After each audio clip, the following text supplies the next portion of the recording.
is XFM. I'm Sunta. Thank you so much for joining me this afternoon. That's it from me. Enjoy the rest of your Sunday.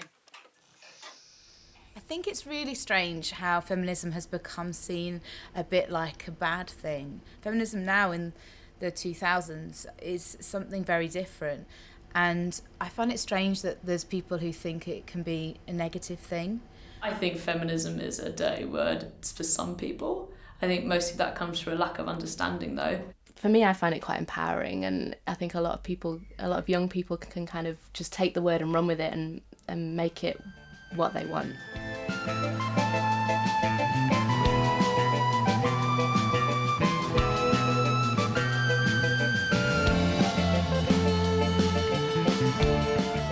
Definitely a lot more men than women, not just in the bands but in the touring crew. I think our monitor engineer Kim is one of like 3 female monitor engineers in like the entire world. Maybe it's seen as more of a male dominated industry. But I think it's interesting when you look at a station like XFM, we have 5 female presenters, which is a high percentage across our shows compared to a lot of the stations. But then when you look at our playlist, I looked at our current daytime playlist today, we only have 2 female singers currently. So I think, there is still that balance to find. Because there are female artists out there, just a lot less, but they're, I just don't feel like they've been given the chances. It's always harder, as we know, to just be noticed or being taken seriously.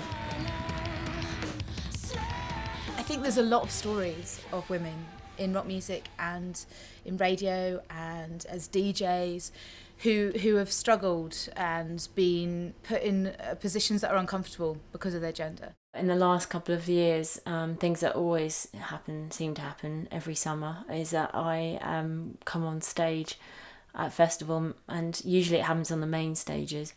I come on and I get kicked off the stage when we're about to line check, because they don't believe that I should be there, because they think that I'm my bandmate's girlfriend or someone that's tried to get on the stage, even though I have the right passes. I think that's definitely something to do with being female, because it doesn't seem to happen to anyone else in our crew or my band. It doesn't happen to my bandmate who is male.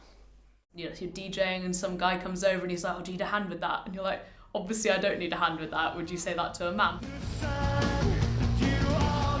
We get the comment a lot that I think definitely people are always really surprised that you're a girl and you can play, but just don't listen to people like that.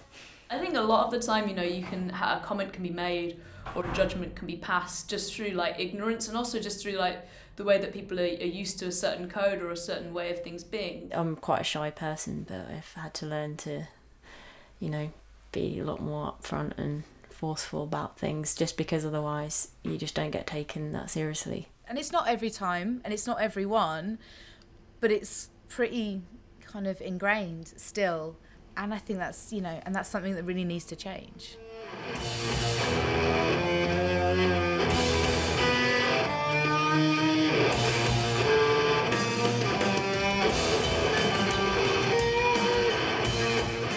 A lot of the time, what I find is people kind of look at me and think, "Oh, right, there's this girl going to go on and she's the only guitar player, what?" And as a drummer, and they just look confused, and then we play, and then they're really like, "Oh wow, you're good," and they come up and we're like, "Wow," and there's something I take quite like pleasure in that, because I don't see any reason why a girl should be less likely to pick up a rock music, but obviously less girls do, because there's less girls in the music industry. You shouldn't be looking at the small picture, you should be looking at the bigger picture. It's a larger conversation to have. It's, well, what are we doing at a lower level to encourage young girls to pick up those sorts of instruments? I think, when I was at school, there was no option really for me to play drums. I would never have thought of it, because that's what the boys did and I would play the piano. I don't think it's about girls not wanting to. I think it's about the kind of people's attitudes towards what they should or shouldn't be playing. I remember playing this show in Denver last year, and this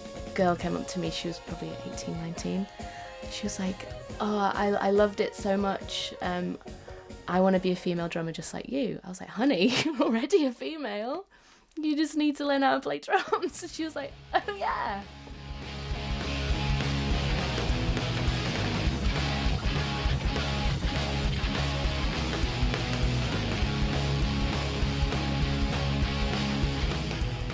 I was nominated for the Enemy Sexiest Female Award at one point, and I got really cross because I was like, no, like I'm not going to accept that if it happens, because like if they'd nominated us for Best Album as well and that, then I'd have been fine, or Best Live Show or something. But it was only that kind of recognition for our band. I think the kind of bringing in gender into awards is still such an old-fashioned idea.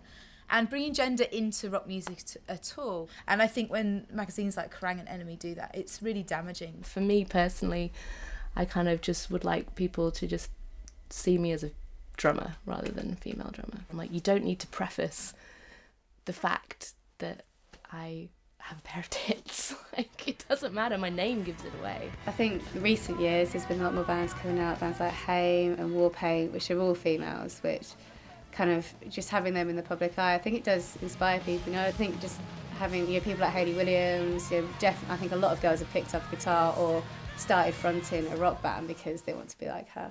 This is going to be immense. Your co-headliners tonight, it's Paramore! When you're a girl, you want to see a girl on stage, and you want them to be singing about things that connect to you, because you want to have that connection with the music. I think I was about 12 when I started a band.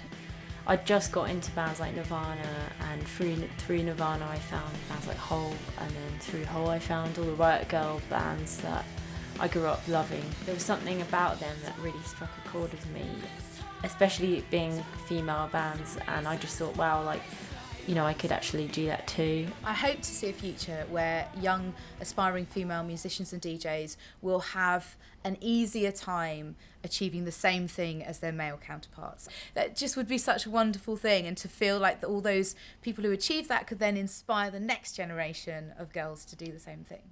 Let's do the test. I'm all right now. I've calmed down. It's fine, yeah. So How can you encourage feminism in the rock music industry?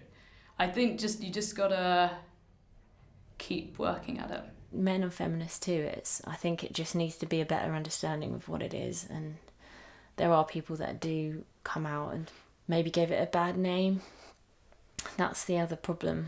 I think the problems occur when people don't speak out about things that they've seen or that they've heard or that have been said to them.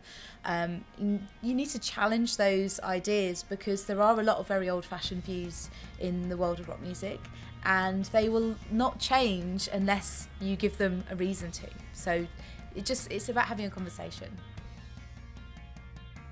I need feminism in rock because it gives me hope, and it helps me actually do what I do every day. Because I just want to be a drummer, not a female drummer. Because I need feminism in every aspect of life. Because it's about time. Because I don't want to be seen as just good for a girl.